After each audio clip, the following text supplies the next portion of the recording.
মিশর দেশের শাসনকর্তা জোসেফ। জোসেফের এই ব্যবস্থার কথাটা ফরৌন ও তার সব কর্মচারীদের কাছে ভালো বলে মনে হলো।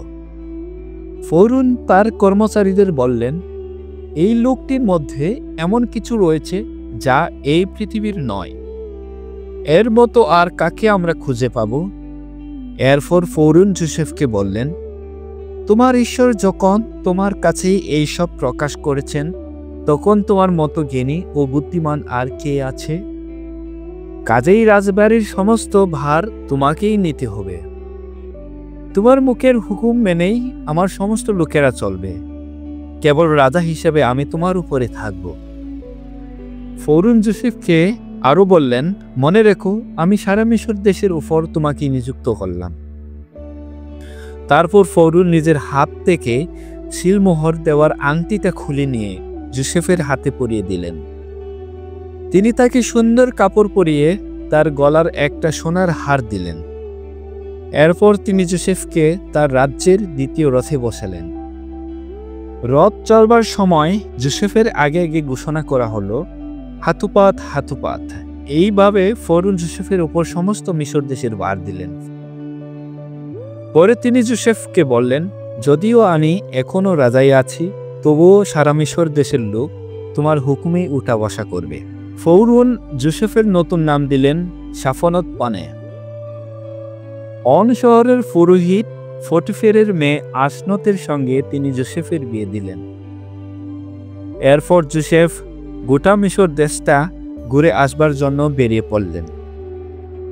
জোসেফ যখন মিশর রাজা ফরৌনের কাছে নিযুক্ত হলেন, তখন তার বয়স ছিল 30 বছর। তিনি ফরৌনের রাজসভা থেকে বের হয়ে মিশর দেশের সমস্ত জায়গা ঘুরে আসলেন। প্রচুর ফসলের এই 7 বছরের দেশে অনেক ফসল হলো। তখন জোসেফ সেই 7 বছর ধরে মিশরের সমস্ত বাড়তি শস্য শহরের গোলাঘরগুলোতে মজুত করলেন। তিনি প্রত্যেক বছরই তার চারপাশের ক্ষেতগুলো থেকে ফসল এনে জমা করলেন। এইভাবে তিনি সমুদ্রের বালুকণার মতো প্রচুর শস্য মজুত করলেন। এত বেশি শস্য জমা হতে লাগলো যে তা আর মাপা সম্ভব হলো না। তাই তিনি তা মেপে নেওয়া বন্ধ করে দিলেন। দুর্ভিক্ষের আগে অন শহরের পুরোহিত পটিফেরের মেয়ে আসনতের গর্ভে জোসেফের 2টি ছেলের জন্ম হয়েছিল। জোসেফ তার বড় ছেলের নাম রাখলেন মনশি, যার মানে ভুলে যাওয়া। তিনি বললেন, ঈশ্বর আমার সমস্ত দুঃখ কষ্ট এবং আমার বাবার বাড়ির কথা আমার মন থেকে মুছে ফেলেছেন। তারপর তিনি তার দ্বিতীয় ছেলের নাম রাখলেন এফ্রিয়, যার মানে ফলবান। তিনি বললেন, যে দেশে আমি দুঃখ কষ্ট পেয়েছি, সেই দেশেই ঈশ্বর আমাকে ফলবান করেছেন। এরপর মিশর দেশে প্রচুর ফসলের 7 বছর শেষ হয়ে গেল। তারপর শুরু হলো দুর্ভিক্ষের 7 বছর।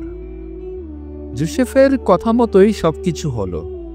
আশেপাশের দেশগুলোও এই দুর্ভিক্ষ থেকে রেহাই পেল না। কিন্তু সারা মিশর দেশে কোথাও খাবারের অভাব হলো না। খিদেই কষ্ট পেয়ে মিশর দেশের লোকেরা যখন ফরৌনের কাছে গিয়ে খাবার চাইল, তখন ফরৌন তাদের বললেন, তোমরা জোসেফের কাছে যাও। তিনি তোমাদের যা করতে বলেন তোমরা তাই করো। এই দুর্ভিক্ষ দেশের সব জায়গায় ছড়িয়ে পড়ল। মিশর দেশে দুর্ভিক্ষ যখন ভয়ঙ্কর হয়ে উঠল, তখন জোসেফ সমস্ত ঘরগুলো খুলে দিলেন এবং মিশরীয়দের কাছে শস্য বিক্রি করতে লাগলেন।